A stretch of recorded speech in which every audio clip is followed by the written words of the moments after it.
अस्सलाम वालेकुम। आज हम क्लेविकल स्टार्ट करेंगे। क्लेविकल हमारे पास जो है ये पार्ट ऑफ लॉन्ग बोन है, इसको हम कॉलर बोन भी कहते हैं और ब्यूटी बोन भी कहते हैं।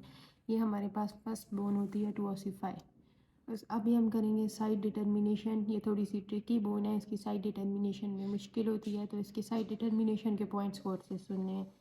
साइड डिटर्मिनेशन में पहले हमें पता होना चाहिए कि लेटरल साइड कौन सी है और मीडियल साइड कौन सी है। तो जो इसकी मीडियल साइड है वो हमारे पास राउंडेड सी होगी, और जो हमारे पास लेटरल साइड है वो हमारे पास है फ्लैटेंड सी। ये हमारे पास हो गई राउंड सी मीडियल साइड, ये हमारे पास है लेटरल साइड। उसके बाद ये हमारे पास जो है ये शाफ्ट है, वो हमारे पास मीडियल 2/3 जो है हमारे पास वो कन्वेक्स फॉरवर्ड होती है, और जो हमारे पास लेटरल 1/3 होती है वो हमारे पास होती है कनकेव फॉरवर्ड। तो ये अब हम अगर देखें तो इसकी जो पोस्टीरियर इंफीरियर सरफेस है उस पर हमारे पास होता है एक ग्रूव सा, जिसको हम ट्यूबरकल सा, जिसको हम कहते हैं कोनाइड ट्यूबरकल। ये कोनाइड ट्यूबरकल हमारे पास होना चाहिए पोस्टीरियो इन्फीरियरली, मतलब नीचे की तरफ, और इन्फीरियरली पीछे की तरफ होना चाहिए। तो जब हम ये देखें तो ये मीडियल साइड है, ये हमारे पास कनकेवो कन्वेक्स सरफेस है, हमारे पास ये लेटरल है, और ये हमारे पास जो ट्यूबरकल है पीछे की तरफ है, तो ये हमारे पास लेफ्ट साइड की क्लेविकल हो गई। अब क्लेविकल की पोजीशन के लिए हमें ये बात ध्यान में रखनी चाहिए कि ये स्ट्रेट नहीं होगी हमारे पास।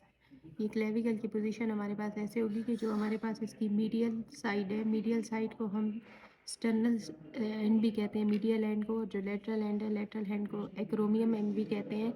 तो जो हमारे पास इसका स्टर्नल एंड है या मीडियल एंड है वो हमारे पास थोड़ा सा फॉरवर्ड होना चाहिए और डाउनवर्ड।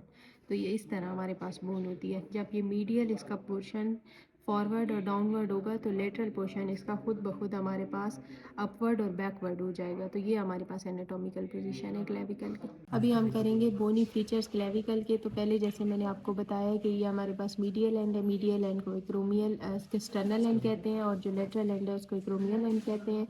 तो ये हमारे पास दो एंड्स हो गए। उसके बाद शाफ्ट मैंने आपको बताया कनकेवो कन्वेक्स होती है। देन इसके बाद जो लेटरल साइड है इसकी, अब इसके हमारे पास लेटरल साइड पे दो बॉर्डर्स होती हैं और दो सरफेसेस होती हैं। लेटरल साइड में हमारे पास जो दो बॉर्डर होते हैं उसमें हमारे पास ये वाला जो है ये इंटीरियर बॉर्डर है, पीछे वाला जो होगा वो पोस्टीरियर बॉर्डर होगा।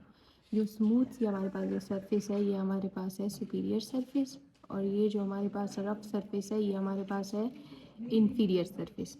अब हम आ जाते हैं मीडियल साइड पे। मीडियल साइड मतलब स्टर्नल एंड पे आ जाते हैं। तो स्टर्नल एंड जो है उसके हमारे पास 4 बॉर्डर्स हैं। मीडियल साइड जो हमारे पास है उसमें हमारे पास मीडियल एंड के 4 बॉर्डर्स हैं। इसमें हमारे पास जो पहला है वो हमारे पास है इंटीरियर बॉर्डर, ये हमारे पास है पोस्टीरियर बॉर्डर, देन ये हमारे पास है सुपीरियर, और नीचे वाला हमारे पास होगा ये वाला, ये इंफीरियर होगा। तो इसके 4 बॉर्डर्स हो गए। अब हमारे पास जो लेटरल साइड है, लेटरल साइड पे हमारे पास एक होता है ट्यूबरकल, इसको हम कहते हैं कोनॉइड ट्यूबरकल, और साथ हमारे पास ये जो जगह होती है इसको हम कहते हैं ट्रेपेजाइड लाइन। ट्रेपेजाइड लाइन कहते हैं। लेटरल साइड इसके हमारे पास एक फैसेट होता है, इसको हम एक्रोमियल फैसेट कहते हैं। ये हमारे पास एक्रोमियो क्लेविकुलर जॉइंट के लिए होता है। देन ये हमारे पास है ग्रूव, इसको हम कहते हैं ग्रूव फॉर सबक्लेवियस। उसके बाद हमारे होता है, इसको हम कहते हैं ग्रूव फॉर सबक्लेवियस। उसके बाद हमारे पास मीडियल साइड पे एक ग्रूव सा होता है जो कि हमारे पास कोस्टो क्लेविकुलर लिगामेंट के लिए ग्रूव होता है। तो ये हमारे पास है क्लेविकल।